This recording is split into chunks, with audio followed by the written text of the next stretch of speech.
Salve Maria, sobre o estudo das Sagradas Escrituras. Hugo de São Vito. Nem todos os escritos que falam de Deus ou das coisas invisíveis podem ser chamados propriamente de divinos. Nos livros dos pagãos, por exemplo, descobrimos muitos trechos escritos tratando de prováveis definições acerca da eternidade de Deus e da imortalidade das almas, do prêmio eterno atribuído a uma vida de virtudes, e as pequenas direcionadas aos homens maus. Todavia ninguém duvida que tais vocábulos, ainda que equivocamente apropriados, sejam de fato indignos.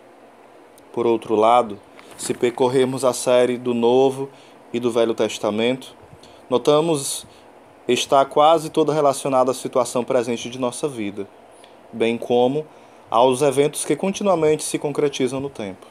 Ademais, nesta série raramente são reveladas coisas sobre a doçura dos bens eternos ou a alegria da vida celeste. Mesmo assim, a fé católica costuma denominar tais escritos de divinos. Os discursos dos filósofos são como muros de barro, belamente rebocados. O esplendor externo, a forma do discurso é maravilhoso, de modo que, se algumas vezes apresentam um verniz de verdade, também se misturam com falsidades. Assim, o filósofo opera sobre o barro do erro, cobrindo-o com espécie de pintura. Por outro lado, podemos convenientemente comparar os discursos divinos ao favo de mel, já que parecem áridos por fora, a colmeia das abelhas, devido à simplicidade das palavras nele usados, mas seu conteúdo está cheio de doçura, pois fica claro por qual motivo lhes foram atribuídos tais nomes, posto que somente encontramos estes discursos como contrários à falsidade, provando nada conter em si opostos à verdade. As Escrituras sagradas são aquelas cuja fé católica, diante da autoridade da Igreja Universal, atuou para a corroboração da fé, da própria fé, recebendo-as e as conservando para serem lidas e adicionadas ao número dos livros divinos. Além destes exemplos, existem muitos outros opúsculos, criados em diferentes épocas e por homens muito religiosos e sábios, que mesmo não sendo reconhecidos como autoridades da Igreja Universal, tendo em vista que em seus ensinamentos não se distanciam da fé católica, não são poucos os casos em que se tornam útil a tais discursos serem enquadrados no grupo do bom convencimento divino, e que talvez seríamos capazes de melhor explicá-los, mais os enumerando do que os definindo.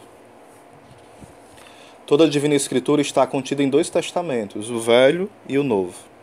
Cada um deles pode ser distinguido por 3 partes. O Velho contém a lei, os profetas e os hagiógrafos, e o Novo, o Evangelho, os apóstolos e os padres.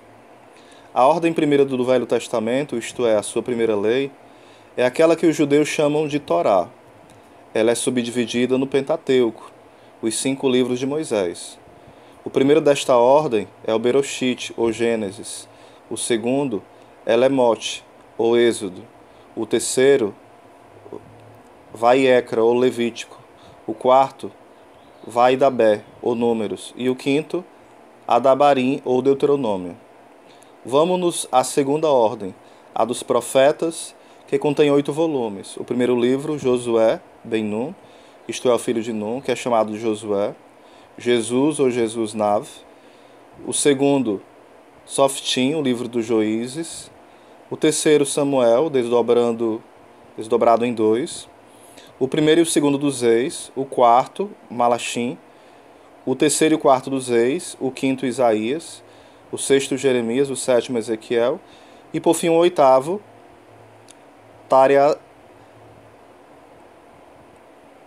Tareasha, que é o livro dos 12 profetas. A terceira ordem possui 9 livros. O primeiro é Jó, seguido por Davi, depois Maslote, que em grego traduzimos como parábolas, em latim provérbios, como sabido uso de Salomão, o quarto, que é Coelete, ou Eclesiastes, o quinto, Sirá Sirim, ou melhor, Cântico dos Cânticos, o sexto, Daniel, e o sétimo, Dabre-Raimim, que é o livro das crônicas. O oitavo, Esdras, o nono, Esté. Somando todos eles, alcançamos o número 22. De mais a mais, há outros livros, como a Sabedoria de Salomão, o livro de Jesus, filho de Siraque, o livro de Judite, de Tobias, os livros dos Macabeus, que mesmo lidos não são enumerados no cânon.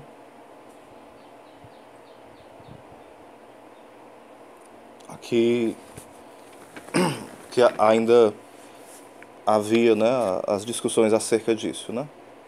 Quanto ao Novo Testamento, possui a primeira ordem dividida em 4 volumes: Mateus, Marcos, Lucas e João. A segunda ordem também é composta por outras 4: as cartas de Paulo, sendo 14 delas unidas em um só volume, e em seguida as cartas canônicas, o Apocalipse e os Atos dos Apóstolos. Na terceira ordem, o primeiro lugar é ocupado por decretais, chamados cânones, isto é, regulares. Depois vemos os escritos dos santos padres e dos doutores da igreja, Jerônimo, Agostinho, Gregório, Ambrósio, Isidório, Orígenes, Beda, e de muitos outros ortodoxos, cuja quantidade é tão alta que se torna impossível enumerá-los.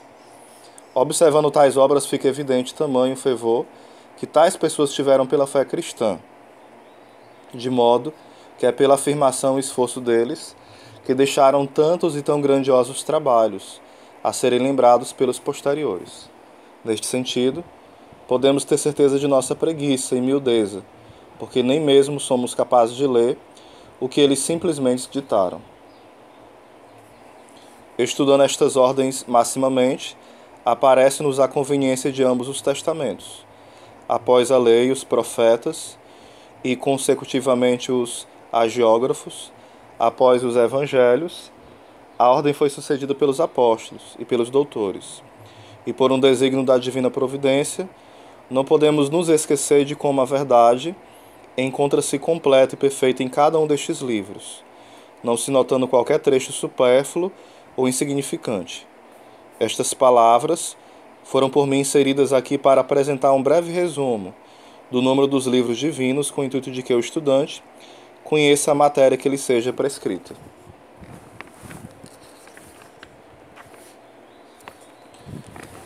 Sobre os autores dos livros divinos.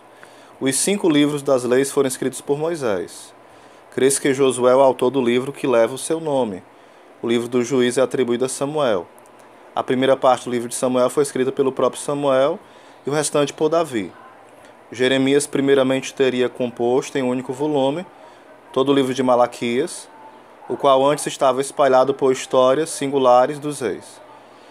Isaías, Jeremias e Ezequiel compuseram livros individualmente. Cada um deles criou um livro diferente da obra do outro, estabelecendo seus próprios nomes como seus respectivos títulos. Também os livros dos 12 profetas são referenciados pelo nome de seus autores: Oséias, Joel, Amós, Abdias, Jonas, Miqueias, Naum, Abacuque, Sofonias, Ageu, Zacarias e Malaquias. Tais homens são chamados de profetas menores, posto que seus discursos foram breves, sendo possível reuni-los em um único volume.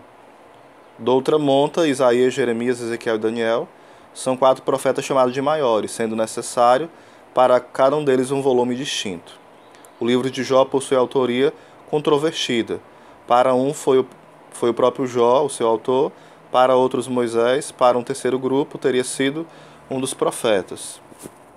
Davi editou o livro dos Salmos, sendo Esdras o responsável pela determinação da ordem que agora notamos, bem como pela soma dos mais títulos.